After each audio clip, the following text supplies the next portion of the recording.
Assalamualaikum warahmatullahi wabarakatuh. Perkenalkan, nama saya Muhammad Nur Hanif dari kelompok 4 mata kuliah Manajemen Pemasaran Organisasi Nirlaba. Pada kesempatan kali ini saya akan menjelaskan materi dari makalah kami yang berjudul Perumusan Misi Organisasi Nirlaba. Baik, langsung saja ke pembahasan. Yang pertama adalah pemasaran strategis organisasi nirlaba. Dalam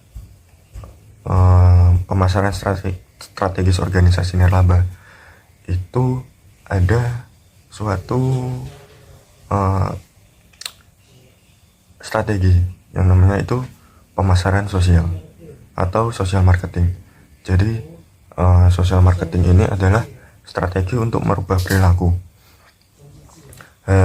Strategi ini menggabungkan antara komponen pendekatan tradisional terbaik untuk perubahan sosial dalam satu perencanaan yang matang dan kerangka kegiatan serta pemanfaatan atas teknologi komunikasi beserta kemampuan pemasaran.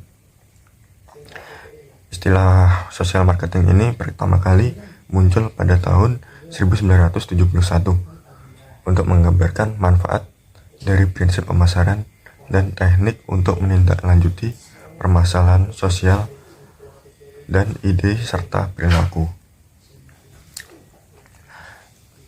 Kemudian social marketing merupakan sebuah sarana dan strategi organisasi nirlaba dalam merubah perilaku individu maupun kelompok dalam masyarakat.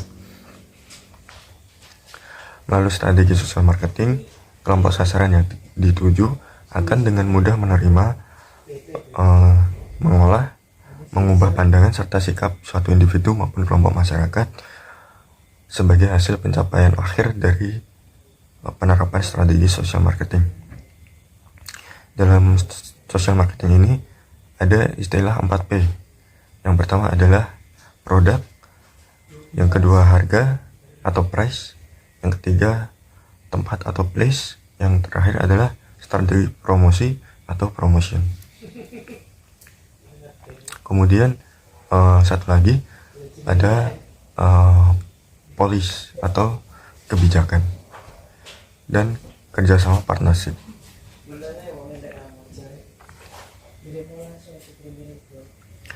Kemudian ada tujuan dari social marketing sendiri adalah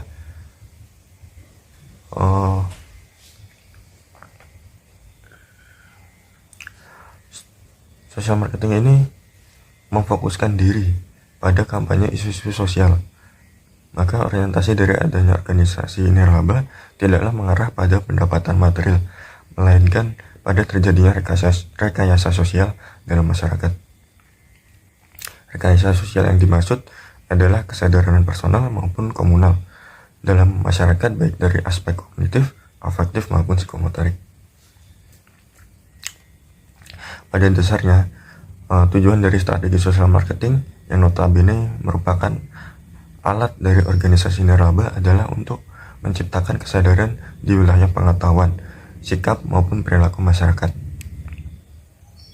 Proses demikian itu dinamakan rekayasa sosial.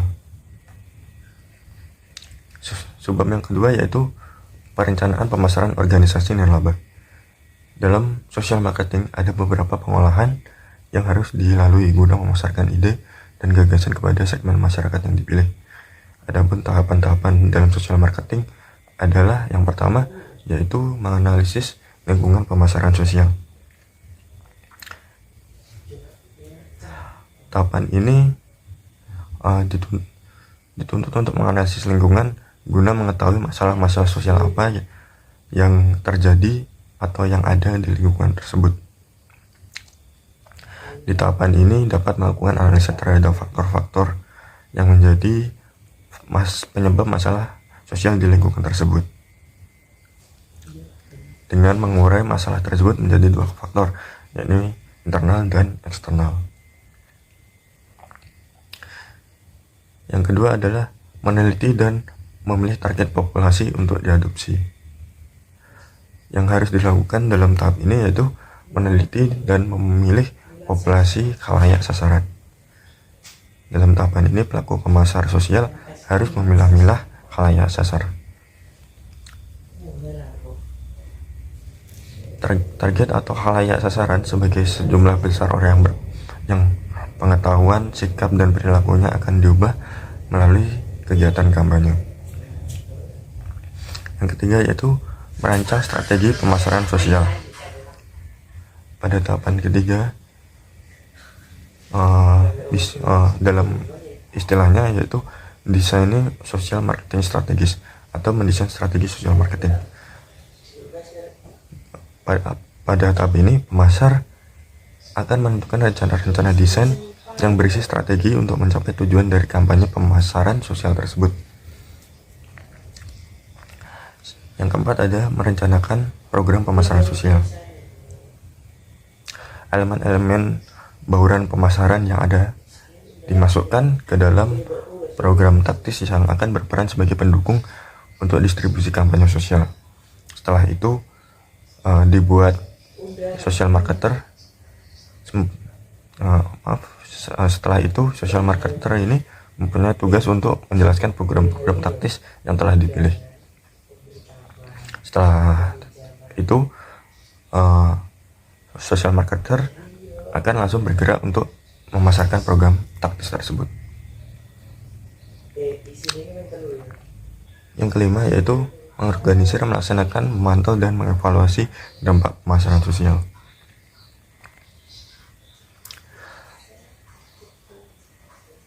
Pada akhirnya, pada tahap ini akan muncul pertanyaan, apakah program taktis yang telah dijalankan sebelumnya dapat dikategorikan berhasil atau gagal? Social marketing tidak hanya berhenti sampai di situ, sebab dalam merubah perilaku masyarakat, dalam hal ini adalah populasi khalayak yang telah tersegmentasi, social marketer tidak hanya butuh satu kali aksi, namun berkelanjutan, sehingga upaya pemantauan atau monitoring menjadi sangatlah penting.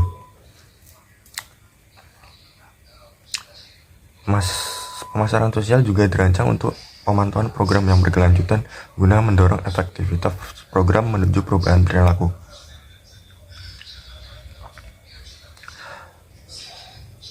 Kemudian dalam melaksanakan monitoring, social marketer harus memperhatikan variabel-variabel, yaitu variabel monitoring, yang di dalamnya terdapat aspek mengukur kinerja pasar, pengaturan iklim, pendapatan karyawan, iklim pelayanan atau jasa internal, kepuasan pelanggan atau populasi khalayak. Yang terakhir yaitu mengukur kualitas internal.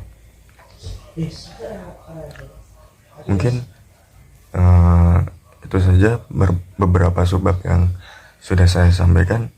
Selanjutnya akan disampaikan oleh rekan saya yaitu Rahmawati. Baik, saya Rahmawati Ikanur Hidayah dengan nomor induk mahasiswa 201190444 akan melanjutkan presentasi dari rekan saya. Pada subbab ini, saya akan membawakan mengenai pentingnya perumusan organisasi nirlaba. Organisasi nirlaba dibentuk dengan tujuan utama mendukung atau terlibat aktif dalam berbagai aktivitas publik tanpa berorientasi mencari keuntungan. Organisasi nirlaba, baik lembaga swadaya masyarakat ataupun non-governmental organization, dibentuk dengan tujuan meringankan penderitaan, mengentaskan kemiskinan, memelihara lingkungan hidup, menyediakan layanan sosial dasar, atau melakukan kegiatan pengembangan masyarakat. Organisasi ini dibentuk oleh sekumpulan warga masyarakat berdasarkan nilai-nilai sosial yang hidup di dalam masyarakat serta didukung oleh adanya kepedulian terhadap nasib sesama manusia baik dalam bidang sosial, politik, budaya, pendidikan, dan kesehatan. Organisasi nirlaba menjadi ujung tombak perubahan sosial melalui perubahan dari kepentingan pribadi menjadi kepentingan publik. Adanya organisasi nirlaba sangat berdampak dalam perubahan sosial masyarakat. Hal ini disebabkan karena semakin banyak masyarakat yang peduli terhadap sesama. Kepedulian masyarakat dengan saling membantu satu sama lain akan menimbulkan perubahan sosial ke arah yang lebih baik. Pemberdayaan, pengembangan, maupun inovasi selama ini lebih banyak dilakukan pada lembaga, organisasi, atau kelompok masyarakat yang bercorak profit-oriented. Selain pemberdayaan lembaga profit, yang tidak kalah penting adalah pemberdayaan organisasi nirlaba atau non-profit. Menurut Haris pada tahun 2017, pemberdayaan organisasi nirlaba sangat penting karena selain menguatkan sektor 3 yang digeluti, organisasi nirlaba juga signifikan dalam meningkatkan kesejahteraan hidup masyarakat. Hal itu dapat dilihat dari keragaman bidang organisasi nirlaba, mulai dari bidang keagamaan, kesenian, kesehatan, pendidikan, lingkungan alam, sosial, pertanian, dan lain sebagainya. Rencana kegiatan dari suatu organisasi akan memaksa setiap individu untuk terlibat dalam merencanakan semua kegiatan yang akan dilakukannya. Dengan adanya perencanaan organisasi dapat memperkirakan kebutuhan sumber daya untuk melaksanakan kegiatan termasuk kemungkinan pemenuhan tujuan organisasi. Sekaligus melihat kemungkinan pemenuhannya apabila tujuan tidak mungkin dipenuhi, maka kegiatan harus dikurangi atau dibatalkan. Keberadaan organisasi nirlaba yang bisa bertahan dan menjalankan visi serta misinya secara berkelanjutan sangat diperlukan oleh masyarakat. Menurut Wirjana pada tahun 2004, faktor-faktor yang mempengaruhi organisasi nirlaba bila suatu organisasi nirlaba ingin mencapai manajemen organisasi yang berkelanjutan, yaitu kepemimpinan, komunikasi, motivasi, dan koordinasi. Pendapat lain yang mendukung dikemukakan oleh Andrea Lee pada tahun 2008 bahwa faktor manajemen, pemimpin, dan partisipasi anggota mempengaruhi suatu organisasi agar bisa bertahan. Baik, mungkin itu yang saya sampaikan. Untuk selanjutnya akan dilanjutkan oleh rekan saya. Terima kasih.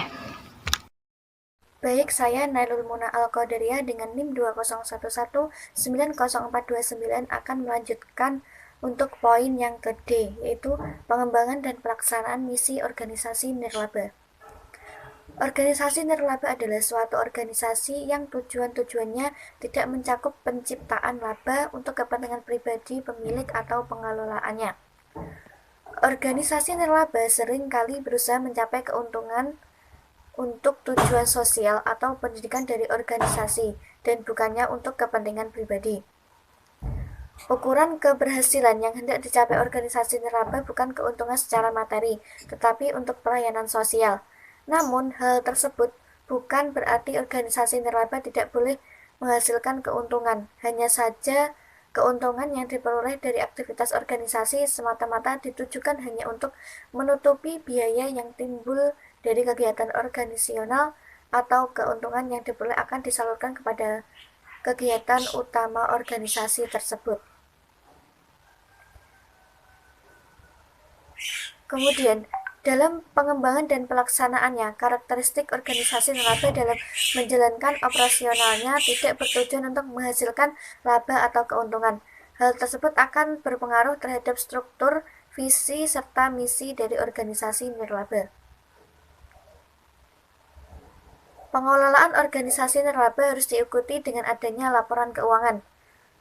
Tujuan utama laporan keuangan entitas nirlaba menurut PSAK nomor 45 adalah menyediakan informasi yang relevan untuk memenuhi kepentingan para penyumbang, anggota organisasi, kreditur, dan juga pihak yang menyediakan sumber daya bagi organisasi nirlaba. Pihak pengguna laporan keuangan organisasi nirlaba memiliki kepentingan bersama dalam rangka menilai. Yang pertama yaitu jasa yang diberikan oleh organisasi nirlaba dan kemampuannya untuk terus memberikan jasa tersebut. Kemudian, cara manajer melaksanakan tanggung jawabnya dan aspek dari kinerja mereka secara rinci. Tujuan laporan keuangan termasuk catatan atas laporan keuangan adalah untuk menyajikan informasi. Jenis pendapatan yang terdapat pada organisasi nirlaba tergantung pada jenis dan karakteristik organisasi nirlaba tersebut.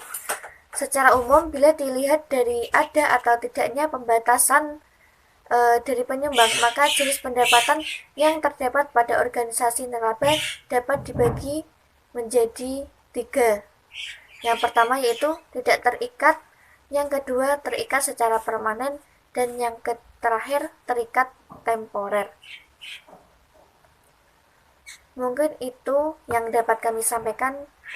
Saya mewakili dari kelompok 4. Kurang lebihnya mohon maaf yang sebesar-besarnya. Akhiran, assalamualaikum warahmatullahi wabarakatuh.